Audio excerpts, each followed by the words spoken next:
Brothers and sisters, Frères et sœurs, avant de commencer mon message formel aujourd'hui, j'aimerais annoncer 4 nouveaux temples qui seront construits aux endroits suivants dans les mois et années qui viennent. Quito en Équateur, Harare au Zimbabwe, Belém au Brésil et un deuxième temple à Lima au Pérou. Quand je suis devenu membre du Collège des 12 apôtres en 1963, il y avait 12 temples en service dans l'Église. Avec la consécration, il y a 2 semaines, du temple du centre-ville de Provo, il y a maintenant 150 temples en service dans le monde. Combien nous sommes reconnaissants des bénédictions que nous recevons dans ces demeures sacrées. Frères et sœurs, je suis reconnaissant de pouvoir vous faire part de certaines réflexions ce matin. Récemment, j'ai pensé au choix. Quelqu'un a dit que la porte de l'histoire tourne sur de petits gonds et qu'il en est de même de la vie des gens. Les choix que nous faisons déterminent notre destinée. Quand nous avons quitté notre existence prémortelle et sommes devenus mortels, nous avons emporté avec nous le don du libre arbitre.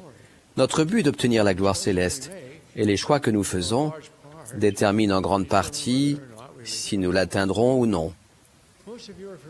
La plupart d'entre vous connaissent le personnage Alice du roman de Lewis Carroll, Les aventures d'Alice au pays des merveilles. Vous vous souvenez qu'à un moment, elle arrive à un croisement où la route se sépare en 2 chemins, partant chacun dans une direction opposée. Alors qu'elle réfléchit à la direction à prendre, elle rencontre le chat du Cheshire et lui demande « Quel chemin dois-je prendre ?» Le chat lui répond « Cela dépend de l'endroit où tu veux aller. Si tu ne sais pas où tu veux aller, peu importe le chemin que tu choisis. » À la différence d'Alice, nous savons tous où nous voulons aller, et le chemin que nous empruntons est important, car celui que nous suivons dans cette vie nous conduit à la destination que nous atteindrons dans l'au-delà. Puissions-nous choisir d'édifier en nous-mêmes une foi grande et puissante, qui sera notre défense la plus efficace contre les desseins de l'adversaire. Une vraie foi, le genre de foi qui peut nous soutenir et qui renforcera notre désir de choisir le bien.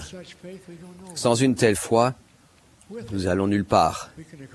Avec elle, nous pouvons atteindre nos objectifs.